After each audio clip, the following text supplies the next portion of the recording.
안녕하세요. 전국대학교 이시훈입니다. 다들 배고프시죠? 그래서 최대한 빨리 끝내도록 하겠습니다. 제가 처음에 이걸 요청받았을 때는 저는 이제 저희 실험실에서 진행하는 걸 하려다가 한국에 있는 유동층 기술에 대해서 좀 대략적인 동향을 얻고 싶다 그러셔서 제가 슬라이드 만드는 데 되게 고민이 많았습니다. 그래서 저희가 오늘 유동층에 너무 집중하는데 사실은 플루이드 베드는 결국은 원어보다 게솔리드 리액트잖아요. 그래서 근데 우리가 여태까지 저는 이제 화학과학과 엔지니어인데 화학과학과 엔지니어 입장에서 보면 솔리드를 어떻게 우리가 사용하는 바느기를 설계할 것인가 그게 제일 어렵습니다. 그래서 여기 보시면 저희가 이제 아까 제일 오늘 강조한 게 뭐냐면 랩, 다음에 파일럿, 데모 플랜트, 커머셜 이렇게 가는 게 이제 제일 좋은 하나의 패스웨이고 특히 유동층에서 왜 그럼 여태까지 우리가 이렇게 힘들게 하냐면 유동층에 여러분들 하셨을 거 쿨 MSP 책이 제일 많은데 리액터를 디자인을 하다 보면 대부분이 다 이론식이 아니고 경험식을 사용하게 됩니다. 즉 실제적으로 경험을 많이 해본 사람이 유리하게 이제 설계되는 그런 구조가 되게 되는데 최근에 바라푸다 같은 경우에는 여기 이제 그림이 있는데 바라푸다 같은 입자에 대한 개별적인 시뮬레이션이 가능해지는 솔루션이 나오면서 이제 다시 우리가 어디로 가야 되냐면 유동층 공정을 만약에 개발하게 되면 요 매크로 레벨 수준의 그런 큰 얘기보다 입자 쪽에서는 마이크로 레벨, 즉 실제로 그런 솔리드가 거기서 어떻게 움직이지? 그 다음에 더 들어가서는 우리가 기존에는 되게 유동층 공정이 되게 저렴한 공정이지만 유동층 머티리얼 우리 몰레큘러 디자인 해가지고 기존에 몰레큘러 디자인하는 사람들은 뭐냐면 촉매에서는 코어를 어떻게 많이 만들어서 반응을 할 것이냐. 그러니까 사실 유동층에서는 어떻게 유동층에서 견딜 수 있는 즉 하드니스를 가지면서 적절한 코어 사이즈를 가지면서 우리가 그 반응을 최적화하는 게 아니라 유동층에서 오랫동안 머물 수 있는 몰레큘러 디자인을 어떻게 할 것이냐. 그래서 이런 연구 하나와 그 다음에 앞단에 뒷단으로 가시면 실제 데모 플랜트도 너무 중요하지만 최소한 시간을 줄이기 위해서 우리가 CFD와 같은 새로운 걸 통해서 빠르게 그거를 적용해서 모델을 반응을 개발해야 되겠다. 이런 식의 두 가지 흐름이 될 것 같습니다. 그래서 저희 실험실은 사실은 저는 원래 유동층 공정을 했었는데 콜드 모델 만들어서 설계해서 반응의 한 모델 개발하고 이런 정도를 하다가요 학교로 가서 전체 공정 시뮬레이션을 하고 최근에는 다시 역으로 돌아가서 배드 머티리얼에 우리 집중하자. 배드 머티리얼에서 실제 반응, 마이크로 레벨, 나노 레벨에서 어떤 게 일어나는지 요거 하나. 그 다음에 우리가 공정 개발한 커머셜로 가면 저 공정 진짜 쓸만해? 그래서 라이프 사이클 서스테너빌리티 개념에서 우리가 기존에 알고 있는 LC에서 조금 더 벗어나서 확대된 요점 연구로 저는 사실은 연구를 이렇게 진행을 하고 있습니다. 그래서 오늘 이제 말씀드리는 첫 번째 슬라이드인데요. 과연 한국의 유동층 딱 그러면 제 키 플레이어라고 딱 뽑았는데 실제로는 저희 나라 유동층 여기 계신 분들 다 알겠지만 되게 전문가들이 되게 작습니다. 그래서 제가 보니까 연구소는 여기 4개 정도 생산기술연구원, 에너지기술연구원, 관련연구원, 기계연구원 정도. 그 다음에 학교에서 보면 카이스트하고 성균관대학교, 건국대학교 이 정도 수준에서 하다가 최근에 좀 더 많이 늘었고요. 그 다음에 화학 플랜트는 대부분은 사실은 저희가 연소로 쪽에 연구가 되게 많았기 때문에 한국전력학 이쪽 분야를 많이 아시지만 실제로 저희가 유동층 공정이 많이 들어가 있는 부분은 화학 케미칼 쪽에 되게 많습니다. 물론 여기 몇 개 금호석화학이라든지 몇 개 빠졌는데 나중에 보내주시면 제가 넣겠습니다. 그래서 이거 대표적인 플랜트로 오늘 하루 종일 얘기한 FCC 그 다음에 저희 나라에 있는 가장 큰 순환유동층 보일러죠. 550메가와트 순환용된 CFB가 2개가 연결돼서 1기가와트의 터빈으로 연결되어 있는 남부발전에 있는 삼척 보일러. 그 다음에 이거는 제가 최근에 가장 재밌게 봤는데 카본 나노튜브를 기포유동층 반응기에서 만든 LG화학 플랜트 설계입니다. 그래서 전체를 봤더니 이쪽 부분이 사실은 화학 플랜트 쪽이거든요. 그래서 화학 플랜트는 기본적으로 기포유동층이 되게 많고요. 그 다음에 이쪽 부분이 지금 CFB 콜 컨버스천, 그 다음에 팩코, 그 다음에 인스러레이터 이 부분이 사실은 대부분이 다 순환유동층입니다. 그래서 이 두 가지 경계가 시간이 없어서 이거는 나중에 다시 애견 설명해 드리겠습니다. 두 가지 경계가 딱 하나 나타납니다. 저희가 순환유동층 보일러 해가지고 생산을 할 때 저희는 기본적으로 유동층 그러면 겔단트 B입자를 생각을 합니다. 그래서 겔단트 B입자를 쓰는 입자들은 아까 이제 포스코에서 보셨다시피 그 자체가 반응 물질이 아닙니다. 그래서 그 겔단트 B입자를 쓰는 연소로나 이런 것들은 기본적으로 걔는 이너에 있는 솔리드 물질로서 반응하지 않고 열을 공급하거나 하는 물질로 그냥 존재합니다. 그래서 저희는 설계할 때 되게 쉽게 반응을 안 하니까 변화가 없잖아요. 그래서 걔를 가지고 그냥 단순히 여기서 이제 겔단트 B입자의 특성을 가지고 뭐 웨네뉴이케이션 써서 우리가 경험식으로 알고 있는 그 각종 실소고등학교 몇 배로 설계해서 반응을 설계하는 이런 식의 접근하는데 놀랍게도 화학 플랜트는 특히 이제 여러분도 많이 알고 있는 요게 이제 그 유니폴 프로세스입니다. 전 세계 범용 고분자 중에 폴리에틸렌하고 LDPE 같은 거를 제일 많이 만드는 범용 플랜트인데 이 플랜트 같은 경우에는 촉매를 집어넣고 그 촉매에서 그 에틸렌이 반응을 해가지고 촉매가 P, PP 뭐 이렇게 커집니다.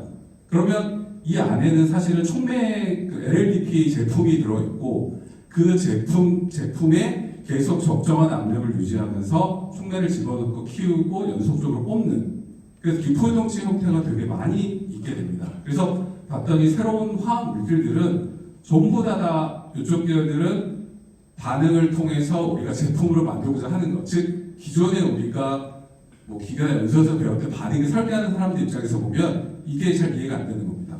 즉 안에서 반응기 안에서 입자가 커지고 밀도가 증가하고 그 반응을 다시 또 우리가 설계에 반영해야 되는데 우리가 여태까지 배운 유동층에 대해 쿠니 레벤스필 책에 나와서 그거로 시작된 반응 설계하는 건 대부분 뭐냐면 안에 있는 물질은 유동층을 이룬 물질은 변화하면 안 돼요. 기본적으로 로스 없이. 그리고 걔는 중간에 열 전달이든 뭐든 매스 전달이든 그것만 공유하게 돼서 그렇게 설계했는데 이 화학 반응기들은 새롭게 이런 식으로 입자가 변하기 때문에 이 입자들의 변화를 어떻게 우리가 구현할 것인가 이게 되게 관심인데 이 유니폴 프로세스를 비롯해서 대부분의 것들이 거의 다 그 연구 개발 없이 외국 기술이 저희 나라에 딱 들어왔고 기본적으로는 그 우리나라는 공장에서 만들면 하나 외국에서 세우면 그 다음에 여기서는 오로지 똑같은 반응기에서 더 많이 생산이 되니까 촉매 개발만 열심히 합니다.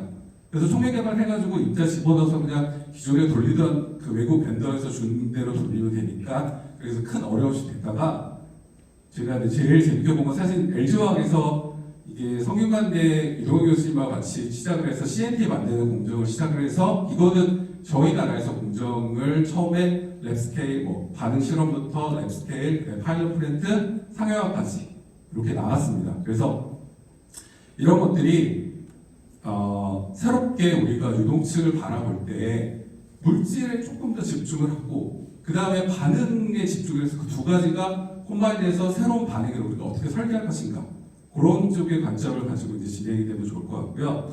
그 다음에 또 하나는 드라이어입니다. 드라이어는 여기 계신 분들 중에 석유화학 회사의 폴리머 쪽 하시는 분들은 좀 익숙할 텐데요. 폴리머 조합이 보통은 액상에서 많이 일어나게 되고요. 액상에서 그 용해 물질을 제품으로 팔기 전에 드라이어를 통해서 다 받게 해야 됩니다. 여기서도 조금 다르게 적용이 되는데 유동층 물질들에서 들어있는 우리가 이제 제품화할 수 없는 용액들을 어떻게 우리가 쉽게 빠르게 건조시킬 것인가. 그러니까 질문 자체가 다르죠.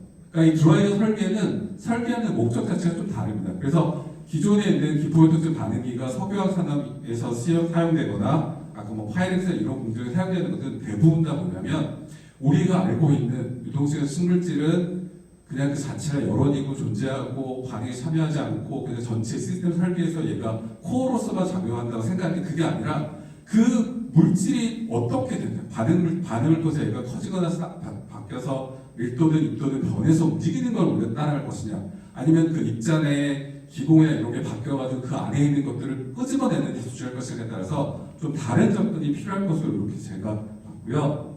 그 다음에 이제 또 하나가 오늘 뭐 하루 종일 나중에 할 바이오매스 가스피케이션도 마찬가지입니다. 요거는 뒤에 이제 같이 설명을 해드리겠습니다. 그래서 CFB는 국내 이제 가장 오래된 그 유동층 연구센터를 제가 저한테 딱 손꼽으라 그러면 카이스트하고 한국에너지기술연구소에 있는 팀입니다. 그래서 우리나라는 아까 제가 넘어갔는데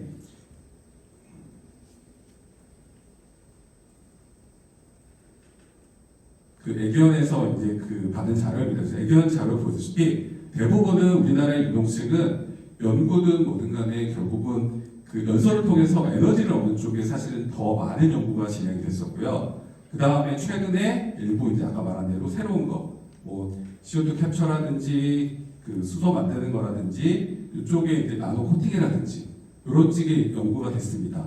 그래서 대부분의 연구는 사실은 여기 계신 분들이 다 대부분 CFB 쪽에 좀 더 많이 익숙해져서 기표도시를 무시하긴 하지만 CFB는 단일 공정에서 부피를 줄이면서 우리가 원하는 목적을 가장 많이 얻을 수 있게 이제 최적화시킵니다. 그래서 기존의 80년대부터 시작해서 외국에 있는 유동층 기술을 가져와서 조그만 스몰 플랜트부터 시작을 해서 랩 스케일, 그다음에 여기 실증급 상용화 거의 비슷한 실증급까지 진행이 됐고요. 그 다음에 현재는 몇몇 회사에서 전 세계에서 선도하는 그런 대형 플랜트와 그 다음에 최근에 이제 많이 관심을 갖고 있는 암모니아 혼소까지 이렇게 진행을 하고 있습니다. 그 다음에 저희 나라에서 이제 가장 크게 유동층 연소 개발에서 이제 뭐 기념비적인 게 결국은 2메가와트짜리 초초임계 순산소 연소 플랜트입니다. 이 연구 개발은 여기 보시면 애기연 생산기술연구원, 표준 기계연구원, 그 다음에 카머스라고 해서 전 세계에서 유동층 하면 되게 유명한 레크너 교수님 계시는 학교까지 여기 참여했고요.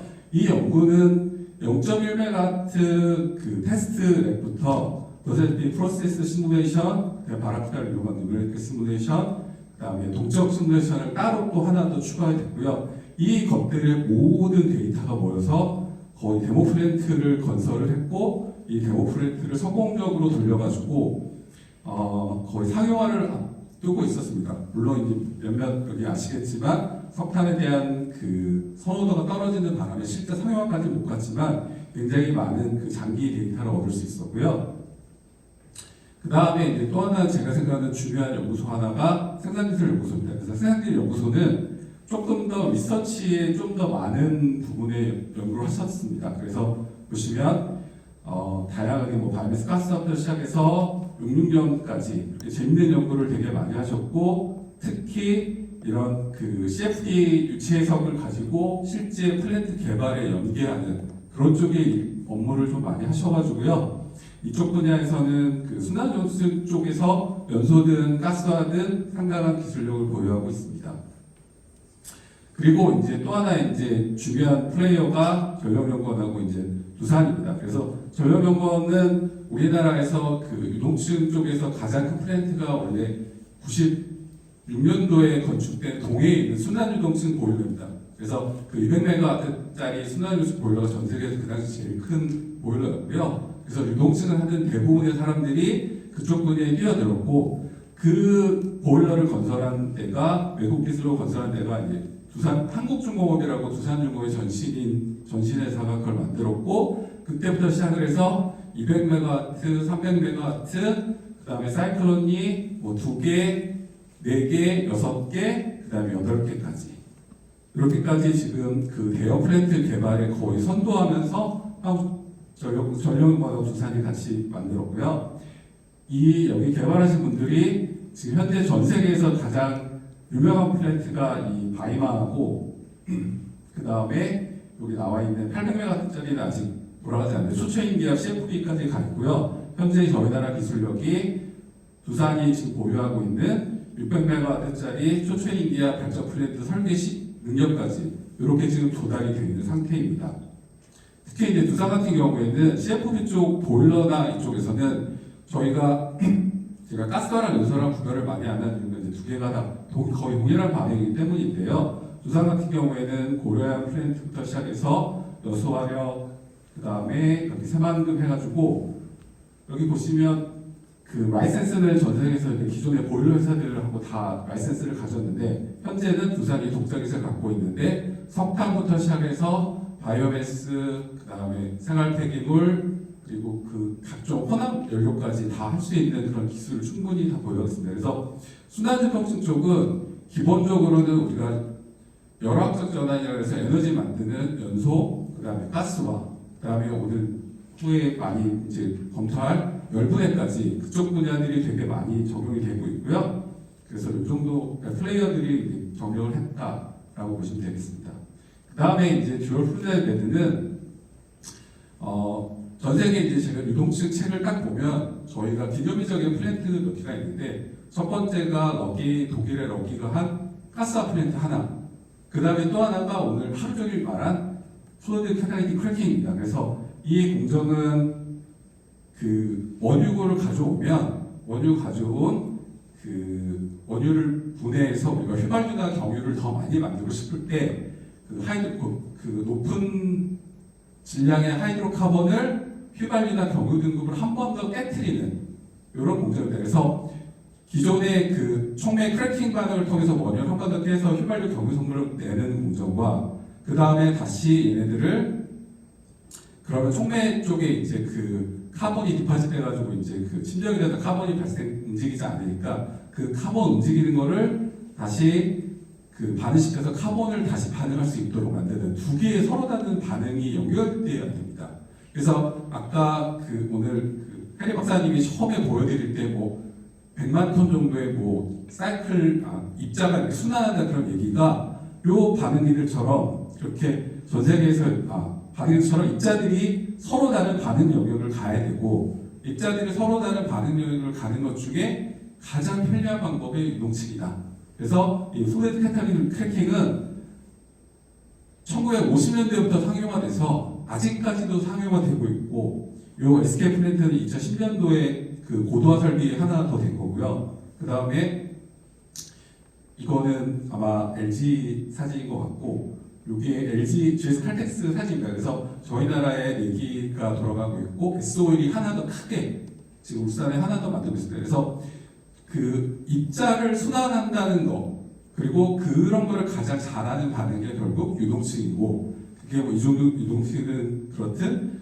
그 실제적으로 우리가 산업적으로 되게 오래 사용되고 있었다라는 거 하나랑 그 다음에 이제 그 핵심이 우리가 새로운 그 청정 에너지를 만들 때 CO2를 손쉽게 포집할 수 있는, 그러니까 저렴한 비용으로 포집할 수 있는 그런 방법 중에 하나가 매체순환 공정입니다. 그래서 매체순환 연소 공정은 한국에너지기술연구원이 전 세계에서 사실은 거의 선도하듯이 개발했었습니다. 그래서 보시면 2000년대 초반부터 테스트 베드부터 시작을 해서 현재 데모 플랜트까지 지금 300W 서멀까지 해서 진행이 되어 있고요. 이게 성공적으로 뭐 준공하고 돌아가고 있는 걸로 알 수 있습니다. 그래서 파이낸스 공정과 매체순환 공정은 사실은 거의 유사합니다. 그래서 그 여기 보시면 이 컨셉추얼 그림처럼 서로 다른 두 가지 반응이 즉 여기 보시다시피 그 연료에서 연소되는 반응과 그 다음에 메탈자가 산소를 가져오는 그런 레독스 반응이 그냥 계속 순차적으로 돌아야 되고 이 도는 과정 중에 그 물질의 순환과 그 다음에 필요한 열의 순환 그 두 가지가 조화돼야 되는데 아직까지 이런 거를 설계할 때 어떤 특정하게 우리가 어느 정도의 그 설계를 해야 되는지 명확하게 나와 있지 않습니다. 그러다 보니까 유동층 설계에서 저희가 뭐 대부분 많은 비용을 이용해서 그 유동층 설계에 나오는 그 고체 순환 속도 개념을 가져다가 집어넣어서 어느 정도의 그 고체가 넘어가야지 필요한 산소량을 공급할 수 있는지 그 다음에 이 공급된 산소량을 가지고 얼마 정도의 시간이 걸려야지 그 반응이 완료돼서 순수하게 메탈로 만들어서 다시 그 공기 반응으로 넘어갈 수 있는지 이런 것들이 다 중요한 설계 인자가 되고 이것들의 계산이나 이런 것들이 아직까지는 경험식으로 여기에 쌓은 이런 전문가의 노하우로 되어 있지만 이 노하우들이 결국은 우리가 하나의 설계적인 그 논문이나 이런 걸 통해서 툴로 나오고 그 툴을 가지고 다시 CFD나 이런 전산 해석을 통해서 우리가 검증하고 하면 굉장히 실제적으로 개발한 시간이 되게 단축될 수 있습니다. 그 다음에 이제 중요한 거 하나가 여기 나와 있는 이 매체순환 이 개념에서요. 여기 보시면 이 안에 있는 이 메타를 쓰지 않고 이 안에 있는 거를 CaO라든지 그런 것들을 통해서 얘가 CO2만 선택적으로 포집할 수 있습니다. 그래서 그걸 저희는 건식 CO2 삽이라고, 건식 CO2 그 분리라고 하고요. 그 분리 개념도 애기언에서 가장 처음에 그 공정 얘기하고 랩스케일하고 그 다음에 테스트베드 거쳐서 실제로 2021년까지 거의 한 20년 동안 공정 개발을 해서 댐프레트까지 잘 성공적으로 수행을 했습니다. 그래서 이런 것들이 전부 다 우리가 유동층 그러면 그냥 고체 입자 도는 거야 이게 아니고 우리가 솔리드가 들어가는 솔리드가 실제로 반응에 참여하는 기고 반응계를 우리가 어떻게 설계할 것인가 그 설계하는 걸 어떻게 우리가 효율적으로 할 것인가에 대한 그런 그 연구와 그 경험으로 보시면 될 것 같고요. 지금까지는 우리가 너무 전문가적인 경험식에 있으나 앞으로 조금 더 지나면 우리가 입자나 이런 것들에 대한 연구, 즉 바라쿠다에서도 모든 계산이 사실은 그 입자에 해당되는 응력이 어떻게 계산되는가 하는 거거든요. 그래서 그런 것들이 바라쿠다가 지금 우리가 널리 사용할 수 있는 이유가 GPU에서 계산 속도가 너무 빨라져서 예전에 못했던 거를 지금 할 수 있게 된 겁니다. 그래서 그쪽 분야의 그런 단일 입자나 뭐 클라우드나 이렇게 입자를 응력이라든지 인력이라든지 계산하는 게 좀 더 정확하게 되면 우리가 더 많은 계산들을 할 수 있을 거라고 생각합니다. 그래서 제가 마지막 문구로 생각해서 유동층 그러면 우리가 반응으로 보는 게 아니라 그 안에 있는 고체 입자를 우리가 어떻게 해석을 잘하면 지금은 단순히 연소해서 쇼트 배출하는 그런 뭐 공정이었지만 그 모든 공정들을 조금 더 사람들이 좋아하는 그린 공정으로 만들지 않을까 이렇게 생각합니다. 그래서 저희 나라 상용 공정도 되게 많고요. 연구 개발도 많이 하고 있어서 아까 제가 메이저 플레이어들 말씀드렸잖아요. 그래서 여러분들 뭐 고민 있으시고 그러면 외국의 전문가들도 있지만 국내 몇몇 기관들이 정말 훌륭한 레코드를 갖고 있기 때문에 연락하시면 좋은 결과를 빨리 얻으실 것 같습니다. 네, 감사합니다.